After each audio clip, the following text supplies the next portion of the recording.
नियम 29, अंत तक पूरी योजना बनाएं। विचार, अंत ही सब कुछ है। अंत तक पहुंचने की योजना बनाएं।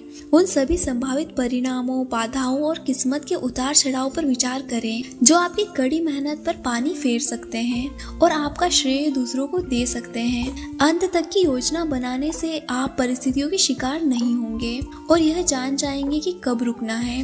किस्मत को धीरे से राह दिखाएं और बहुत आगे तक विचार करके अपने भविष्य को तय करें। शक्ति की कुंजी। प्राचीन यूनानियों की मान्यता के अनुसार देवताओं को भविष्य का पूरा ज्ञान था। वे हर आने वाली चीज को पूरे विस्तार से देख सकते थे। दूसरी तरफ इंसानों को किस्मत का शिकार माना जाता था क्योंकि वे वर्तमान में ही उलझे रहते थे और भविष्य के खतरों को देखने में असमर्थ होते थे। ओडिशियन जैसे हीरो वर्तमान से आगे देख सकते थे और कई कदम आगे की योजना बना सकते थे। उस जैसे लोगों को देवता जैसा माना जाता था जिसमें भविष्य तय करने की योग्यता थी। यह तुलना आज भी तर्क संगत है।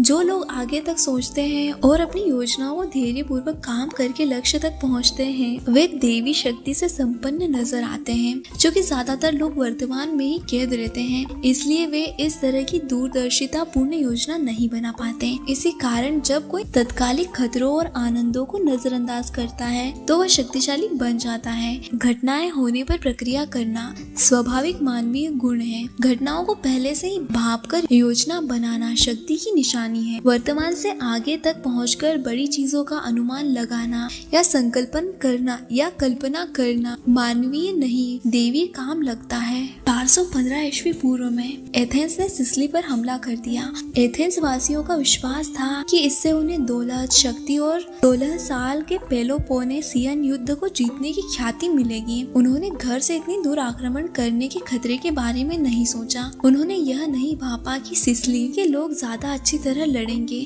क्योंकि युद्ध उनके मैदान पर होगा, या एथेंस के सभी दुश्मन उसके खिलाफ इकट्ठे हो जाएंगे, या युद्ध के कई मोर्चे खुल जाएंगे और उनकी शक्तियां बढ़ जाएंगी। सिसिली पर आक्रमण पूरी तरह असफल रहा और उससे दुनिया की एक महान सभ्यता के नष्ट होने के बीच पड़े। एथेंस वासियों का यह दुर्भाग्य दिमाग के कारण नहीं बल्कि दिल के कारण आया था। उन्होंने सिर्फ ख्याति का मौका देखा, दूर मंडराने वाले खतरों के बारे में नहीं देखा।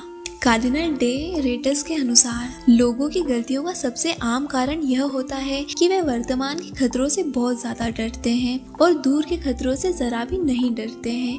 जो खतरे दूर होते हैं या दूर दिखते हैं, अगर हम उन्हें पहले ही भांप लें तो हम बहुत सारी गलतियों से बच सकते हैं। अगर हमें यह एहसास हो जाए कि हम एक छोटे से खतरे से बचकर एक बड़े खतरे की तरफ जा रहे हैं तो हम अपनी योजनाओं को तत्काल बदल सकते हैं। शक्ति की अवधारणा में सिर्फ यही शामिल नहीं है कि आप क्या करते हैं, बल्कि यह भी शामिल है कि आप क्या नहीं करते हैं। जल्दबाजी और मूर्खतापूर्ण कामों से बचना बहुत महत्वपूर्ण है जिनके कारण आप मुश्किल में फंस सकते हैं। काम करने से पहले विस्तार से योजना बना लें।